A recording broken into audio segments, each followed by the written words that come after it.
Didier Guillaume, que nous attendons, qui interviendra finalement donc bien en début d'après-midi à 13h45 précise, ça c'est toujours pour vos estomacs, ministre de l'Agriculture et de l'Alimentation, a récemment déclaré sur une grande chaîne de radio de service public que la transition vers le bio était, je le cite, irréversible et que nous devons y aller.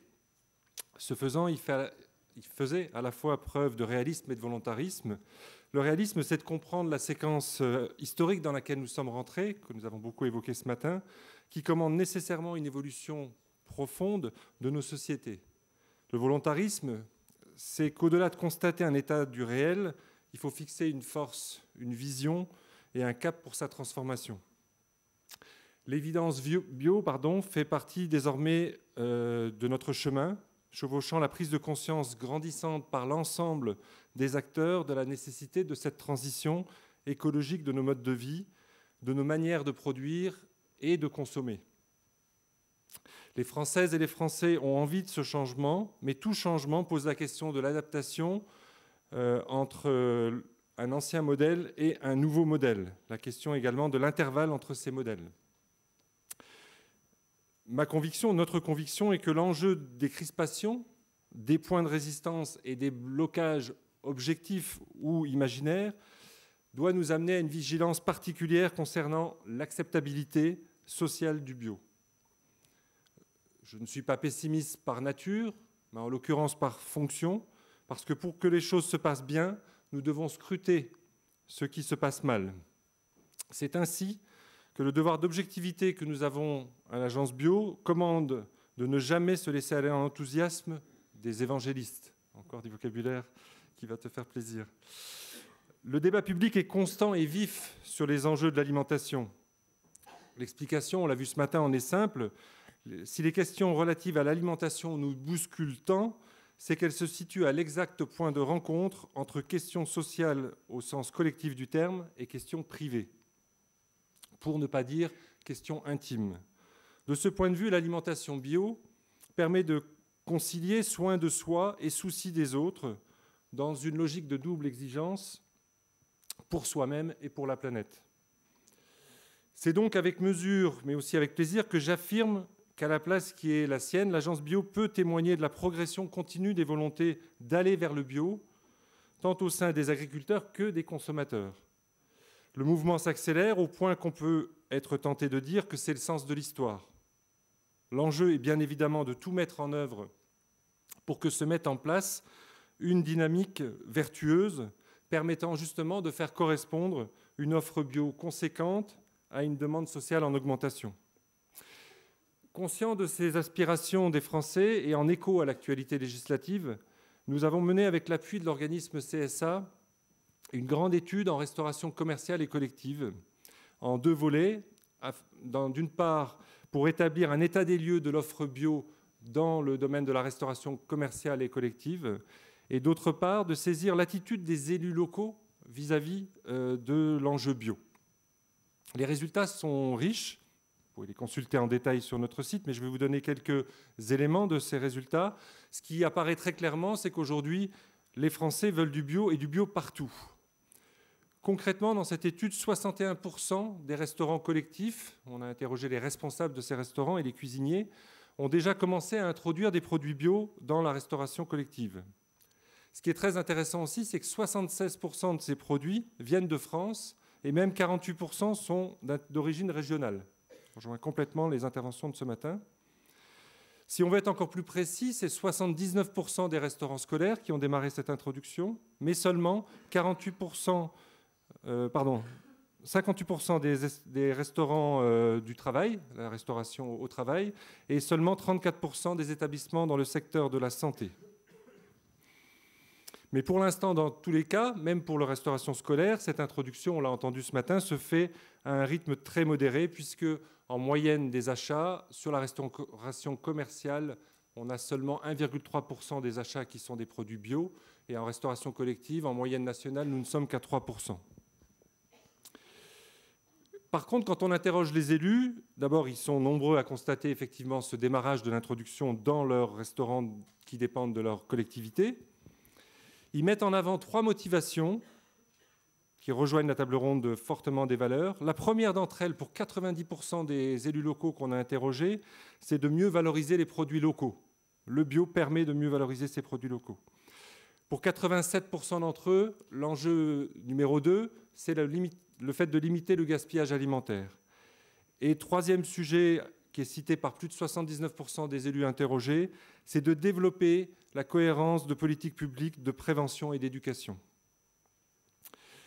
Comme vous le savez, le gouvernement a inscrit dans la loi un objectif à 2 chiffres. Au plus tard, au 1er janvier 2022, une part au moins égale, je cite le texte, en valeur à 20% de produits bio ou issus de fermes en conversion sera comprise dans les repas servis dans les restaurants collectifs dont les personnes de droit public ont la charge. Interrogés par toujours cette même enquête, les élus se disent très majoritairement en accord avec ce texte de loi, ce qui, vous l'avouerez, dans un pays comme la France, est une vraie information. Puisqu'ils sont quand même 2/3 d'entre eux à saluer ces objectifs et à dire qu'effectivement, à plus de 85%, ils connaissent ce texte et ils ont l'intention effectivement d'y mettre une suite. Mais pour autant, un certain nombre d'entre eux disent qu'ils ont des besoins. Ils demandent à être accompagnés financièrement en termes d'information et de mise en relation et de communication. Nous y contribuerons aussi cet après-midi par plusieurs tables rondes sur ces questions. Les élus, en fait, demandent des solutions concrètes. On l'a entendu tout à l'heure dans des échanges. Ils sont en prise avec la réalité et les territoires eux-mêmes. Et ils mesurent aujourd'hui, encore plus peut-être que d'autres, cette forte demande de produits bio. Et bien qu'il faille demeurer évidemment prudent et ne pas relâcher notre effort de pédagogie et de démonstration, je pense qu'il ne faut pas voir là un effet de mode, mais un véritable point de bascule. L'intérêt pour les produits bio est désormais une donnée structurante du paysage et non plus uniquement une tendance émergente. Tout se passe comme si notre société disait « il est temps ». Le temps de la découverte puis du questionnement ne sont pas résolus pour chacun pour autant. Le cycle des consciences progresse à un rythme différent pour les individus, tant il est vrai que nos trajectoires de vie conditionnent nos habitudes de consommation. Mais globalement, la société dit sa disponibilité et son désir.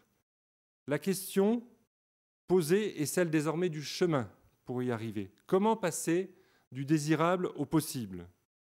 Tous les niveaux de la chaîne doivent être sensibilisés et mobilisés. Comme je le disais, la loi porte désormais cet objectif, lui conférant ainsi un statut crucial reconnu par le législateur. L'enjeu de notre réflexion d'aujourd'hui est donc de déterminer ensemble les points d'achoppement, les freins, les difficultés qui jalonnent la distance qui sépare l'esprit de la loi de la réalité des faits sur le terrain. Parce que nous ne pouvons pas nous payer de mots et nous devons prendre les problèmes à bras-le-corps, ce qui demande d'abord de croire à l'intelligence collective, d'accepter, d'écouter la multiplicité des points de vue sans rien céder de la volonté qui nous anime. L'État et la puissance publique peuvent et doivent impulser, mais l'agriculture biologique, on le voit dans cette salle, c'est aussi une affaire de marché, de mobilisation d'acteurs privés et de prise de conscience citoyenne. La perspective dans laquelle nous pouvons nous inscrire et qui me semble désormais envisageable rationnellement est celle du bio pour tous. Au fond, la promesse bio, jadis embryonnaire, s'est développée et représente désormais une réalité économique, culturelle, et elle semble incontournable. La nouvelle frontière du bio, si vous me passez l'expression, est désormais sociale.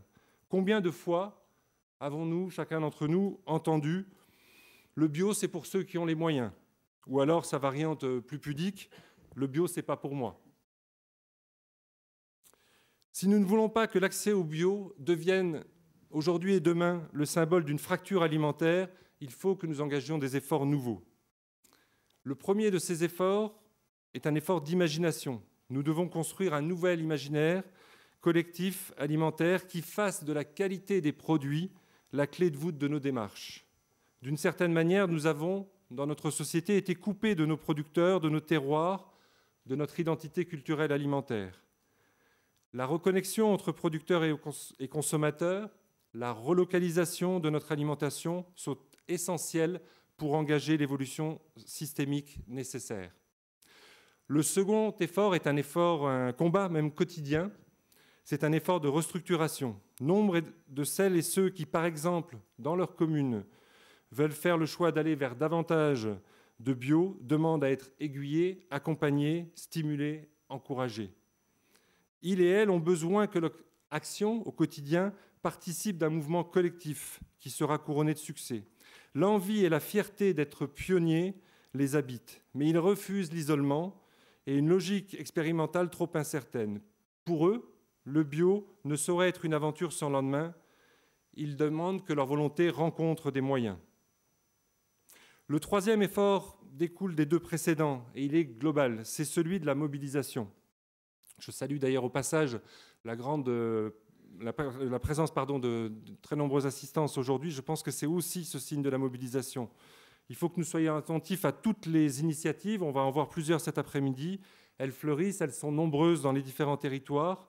Il faut aussi examiner la possibilité de les dupliquer, de profiter de l'expérience de ces pionniers. Finalement, en termes de bio, on a tendance à se dire régulièrement il vaut mieux donner des exemples que prétendre administrer des leçons. L'enjeu est trop important pour que nous perdions du temps en stigmatisation et en culpabilisation. Si ces trois conditions sont remplies d'imagination, de combat et de mobilisation, la perspective d'un bio pour tous, accessible à chacun, ne devrait pas rester un vœu pieux. En ce sens, une journée telle que celle qui nous réunit, et les débats comme ceux qui vont suivre cet après-midi et ceux qui ont eu lieu ce matin constituent des jalons précieux. Raison pour laquelle je tiens à remercier chaleureusement le ministre qui interviendra tout à l'heure. Sa présence témoigne de l'intérêt qu'il porte à ces enjeux. Qu'il sache que c'est avec fierté que nous l'accueillons et que nous remplissons quotidiennement la mission dont nous avons la charge. Merci encore à toutes et à tous d'avoir participé à nos travaux et d'y participer cet après-midi. Je remercie également plus particulièrement Frédéric Danhé pour son animation, mais j'aurai le plaisir de le refaire peut-être en fin de journée, mais comme une partie d'entre vous ne seront peut-être plus là, j'en profite. Également Yacine pour ses dessins et toute l'équipe de l'Agence Bio qui s'est beaucoup mobilisée pour la réussite de cet événement. Merci beaucoup et puis du coup, bon appétit. Merci.